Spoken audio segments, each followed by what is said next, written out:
So over the weekend, as I'm sure a lot of you guys probably saw, I became the #1 trending topic on Twitter. People were mad at me because they assumed that me and my friends were looting, vandalizing, and breaking down storefronts. And that's the way it looked on camera. However, that isn't the case, and there's a lot more to not only that story, but there's tons of other issues and things that we need to address about what's going on with America right now. I just want to dive in immediately to say what happened to George Floyd isn't okay, and there needs to be change. There's no room in America for police brutality and racism. The fact that people still have a mindset to treat other people differently based on their skin color is absurd. And as someone who is a believer in change and making change, and someone who wants to take action, I've always tried to use my platform to raise awareness for things that I believe in. It personally upsets me when people have the power to make a difference and they don't. It's easy to just post something on social media, which I've done. It's easy just to donate to a cause, which I've done. But I'm the type of person who wants to be ground floor and involved in the change firsthand. And this situation to me felt no different from when I went down to help with the hurricanes in Houston, to when I went to Parkland, Florida to be ground floor with the students there after they had a horrific school shooting. Since I was a kid, I've constantly volunteered for organizations,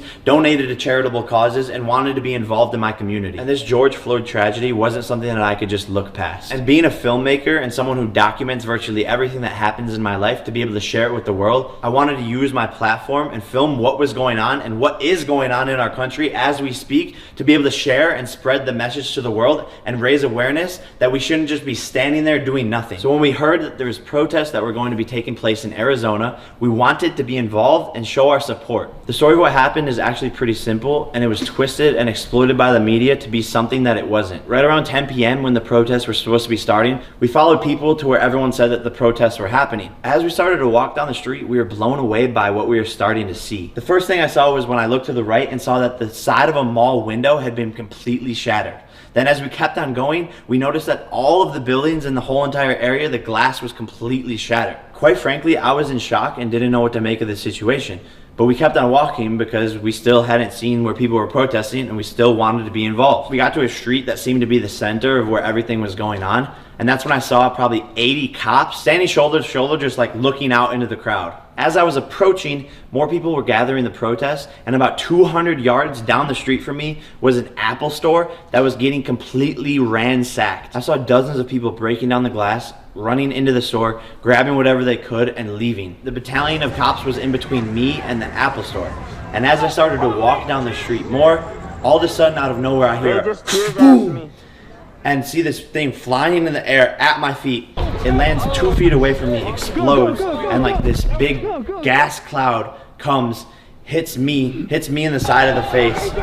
I start choking, coughing, running backwards, and was completely in shock at what the fuck had just happened. Here I am, just a person walking down the street, and all of a sudden I'm getting tear gas shot at me. This is when I got pissed the fuck off. This must just be a small fraction of what people are facing on a day-to-day basis with police. As I started to retreat, there was 3 more canisters of tear gas shot at me and the group of people around us. At that point in time, not only was I pissed, not only was I in shock, and not able to really see because my eyes were fucked up, but I just didn't know what the fuck to do, and I was documenting the whole entire thing. At that point in time, some of the strangers around us got pissed off as well and started throwing rocks and started throwing the tear gas back at the cops. Adrenaline still pumping, not knowing what the fuck is going on, I remove myself from that situation and go across the street. This is where I find about 15 people breaking down the front of a P.F. Chang's store. And this is one of the most absurd things I have ever seen in my fucking life. Some kid came up to me and asked me if I needed a first aid kit and offered me milk to pour into my eyes to help with the tear gas. Another girl's breaking down the front of the store. People are inside of it, trashing it, stealing stuff from the inside. Meanwhile, throughout this chaos, half the group that we were with got separated, and we were trying to locate them and find them. During all this confusion, chaos, sensory overload, sirens, things exploding, someone comes up to me while I'm filming, just hands me something. I didn't even know what it was at the time, to later find out that someone handed me a bottle of vodka. For what reason, I don't know. Seconds later, I set the bottle on the ground, still not even knowing what it is, and I continue to document what the fuck was going on. At that point in time, we decided to remove ourselves from the chaos and make our way back towards our car to go home. However, the police had dozens and dozens of officers on each street corner, blocking off certain streets and not allowing people to go down certain areas. After about a half a mile of walking, we see another battalion of cops and decide to go right, away from them and towards the mall. As we approach the mall, I see one of the most absurd things I've ever seen in my life. Hundreds of people running in and outside of the mall with bags, stealing everything inside of the mall. In hindsight, everything's 2020 and we shouldn't have been anywhere near what was going on, and we should have removed ourselves from the situation. But in the heat of the moment, I wanted to document what was going on and witness it for myself. And that's where I made the poor decision to go inside of the mall. And at the time, my mindset was that I wanted to document this experience because I've never seen anything like it in my life, and I don't know if anything will ever happen like this again in our lifetime. I'm just here to document it. I'm not doing nothing. First of all, the vandalism and looting isn't helping spread the proper message. It's making the whole entire situation worse because it creates this loop and effect of more hatred and more crime. There has been peaceful protests and that just hasn't worked. That hasn't gotten the message across. But we are a young generation with social media, and we are powerful, and our voices are powerful. And together we can make a difference. I don't have the answers. I don't know if anyone has the exact answers, but I don't think looting, vandalizing, and breaking people's property is the way to go about this. What I do like is the accountability that this generation holds other people to. We can, with our voices, get an officer arrested for killing someone in a tragic way. We did that. We accomplished that. We can't start to focus on the district attorneys that are in office, the sheriffs, the chiefs of police. We can make a difference through voting the proper leaders into our government. This is what's happening. This is our America.